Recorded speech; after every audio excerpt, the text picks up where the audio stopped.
Kabupaten Malang memiliki sebuah wisata religi, yaitu Makam Mbah Bodo, yang terletak di Desa Jatikui, Kecamatan Sumber Pucung.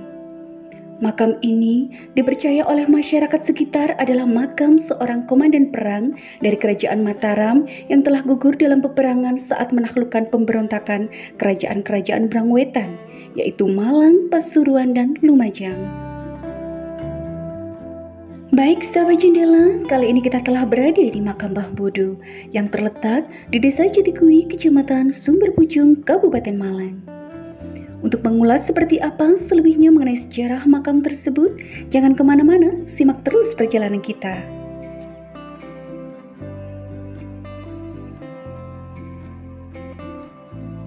Makam Mbah Bodo ini nampak sederhana, dengan bangunan berbentuk joglo berukuran 5 x 5 x 5 meter, yang pada bagian depannya terdapat halaman yang cukup luas dan telah berpaving.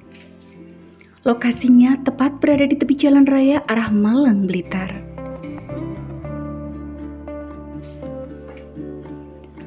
Bagi warga masyarakat Sumber Pucung, makam ini tentu sudah tidak asing lagi.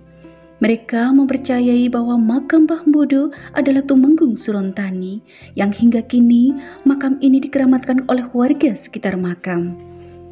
Pada hari-hari tertentu, makam ini masih ramai dikunjungi oleh orang-orang untuk mendoakan arwah yang ada di makam tersebut.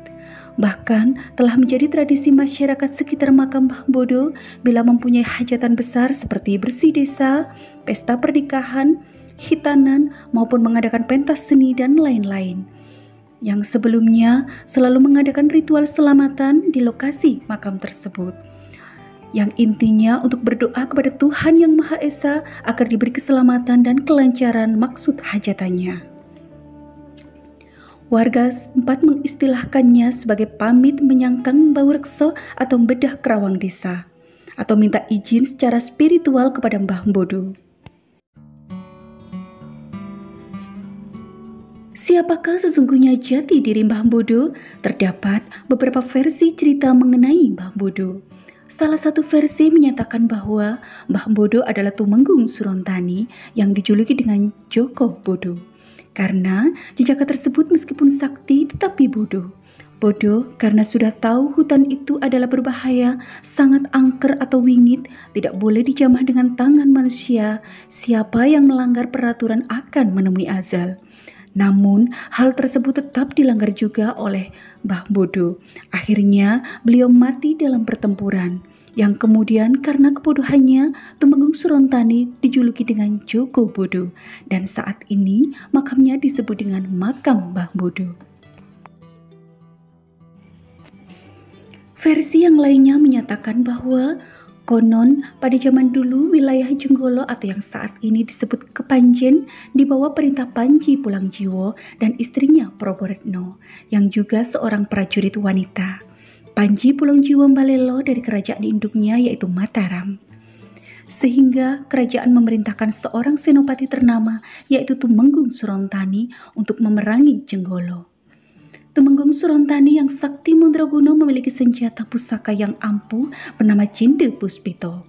Larangan penggunaan bagi pusaka tersebut adalah tidak boleh dipukulkan kepada wanita. Pihak Jenggolo mengirim senopati prajurit wanita bernama Proboretno untuk menyambut Tumenggung Surontani. Dalam pertempuran, Tumenggung Surontani kalah karena ia lupa menggunakan pusaka Cinde Puspito untuk memukul wanita yaitu Proboretno. Hal ini adalah suatu larangan yang mengakibatkan keampuhan pusaka Cinde Puspito mengenai dirinya sendiri sehingga ia jatuh terluka.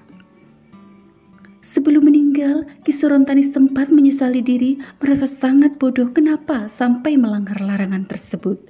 Hingga sekarang, akhirnya dijuluki dengan Mbah Bodo. Jasadnya dimakamkan di Desa Jatikui bersama dengan 4 orang prajuritnya.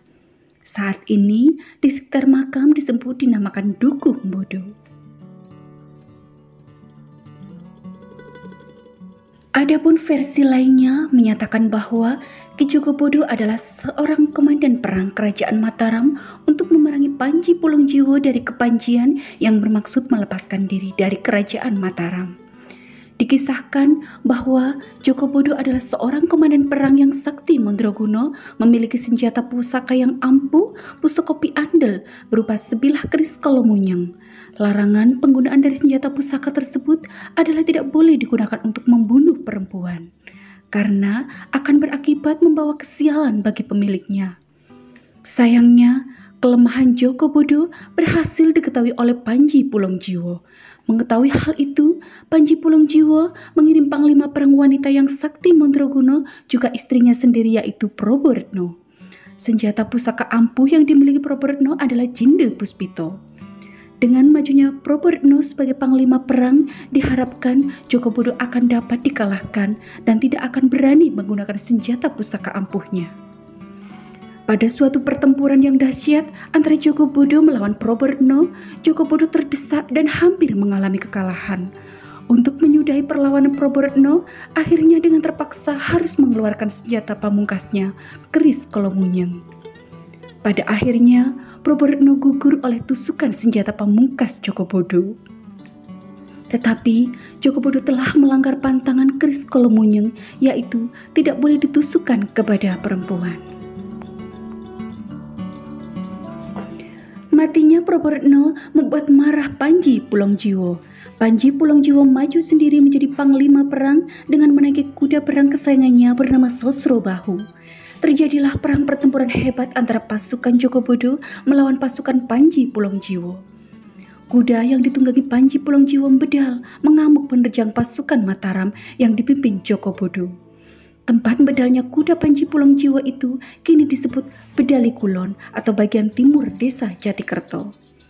Kesialan rupanya benar-benar menimpa Jogobodo. Pada pertempuran dahsyat itu, Jogobodo beserta 4 orang prajuritnya terluka parah dan mundur dari palagan tempat pertempuran menuju tempat pertahanannya. Tempat pertahanan itu kini disebut Mentaraman, adanya di desa Jatikui dan desa Ngebruk.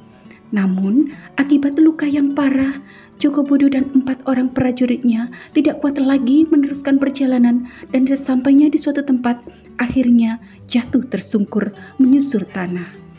Jasad Jogobodo dan prajuritnya bergelimpangan ke tanah. Tempat bergelimpangan jasad tentara Mataram yang gugur disebut Ngebruk. Itulah beberapa sejarah mengenai cerita makam Mbah Bodo yang ada di Desa Jatikui, Kecamatan Sumber Pucung, Kabupaten Malang. Semoga dengan cerita tersebut kita mampu mengambil pengetahuan sejarah yang ada di dalamnya. Bahwa Ki Jogobodo adalah nama julukan Tumenggung Surontani akibat pecahnya perang antara Mataram dengan Kepanjian karena kegagalan diplomasi. Dan Tumenggung Surontani banyak berperan dalam babat desa dan berkiprah dalam waktu agak lama dalam pengendalian pemerintahan Mataram di Sumber Pucung. Terbukti semua desa menyebut nama Surontani. Baik, sampai di sini dulu sahabat jendela. Ikuti terus perjalanan kami di video-video selanjutnya. Oh iya, jangan lupa like, subscribe, dan bunyikan tanda lonceng agar tidak ketinggalan video-video dari kami. Dan akhirnya, saya beserta kru Jendela Jalanan undur diri dan terima kasih. Sampai jumpa.